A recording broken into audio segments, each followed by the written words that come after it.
ang hiling ni Vice President Sara Duterte para sa kanyang defense team sa gitna ng impeachment trial. Senado raw dapat ang gumastos sa pagkain at inumin ng mga abogado.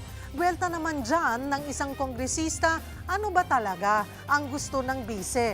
Bloodbath o birthday party? Nagbabalik si Mean Los Baños.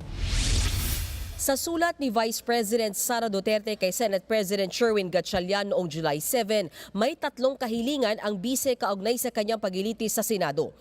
Una, na ang lahat ng pagkain at inumin para sa kanyang defense team at staff ay eksklusibong ihain sa kanilang holding room. Kailangan din daw na eksklusibong manggaling at ihain ito ng caterer ng Office of the Vice President. At ang mga gastos dito ay sasagutin daw dapat ng Senado. Paliwanag ng bise, ang kanyang mga hiling ay upang matiyak ang kaligtasan at kapakanan ng kanyang defense team at staff. Nang tanungin ang kanyang tagapagsalita tungkol dito, sabi ni Attorney Michael Poa, and the defense team has no participation in that letter. So baka best directed to the Office of the Vice President. Si Senator Erwin Tulfo kinumpirma na tinalakay ng Senado ang request ng bise sa isang caucus at ang desisyon ng mayorya.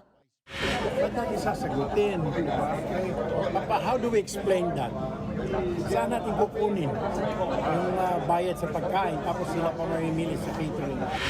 Si Senate President Sherwin Gatchalian sinabing hindi pa niya nasasagot ang request ng bise pero anya walang budget ang Senado para dito. Hindi ko pa nasasagot dahil fina-finalize pa namin lahat itong arrangements. Anong laman ng letter, sir? Anong laman ng no yet? O it's a no already? We cannot afford it, in short. Dahil din daw sa impeachment trial ay baka kailanganin ng Senado na mangupahan pa para maisagawa ang budget hearings. Sa ngayon daw kasi, okupado ang maraming committee rooms dahil sa paglilitis. But it's a basic issue of budget. No? Dahil nga hindi kaya ng budget dahil meron tayong ibang gastusin at we have to prioritize of course yung budget hearings. Para naman sa House Prosecution Panel, walang obligasyon ang Senado na bayaran ang pagkain ng defense o prosecution. May budget naman daw ang OVP at ang Kamara para dito.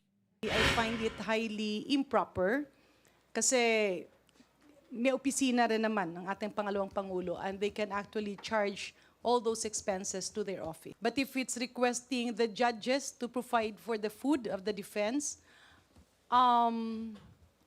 medyo funny siya. Oo. Sorry ha. Tila insulto rin daw sa Senado ang hiling ng bise na sinabing para ito sa kaligtasan ng kanyang team.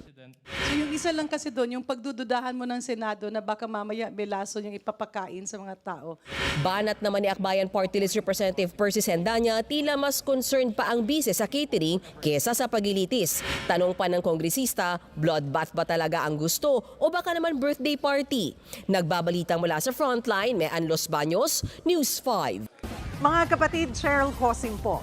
Maging maalam at may pakialam sa mga napapanahong issue at headlines. Mag-follow at mag-subscribe na sa social media pages ng News 5.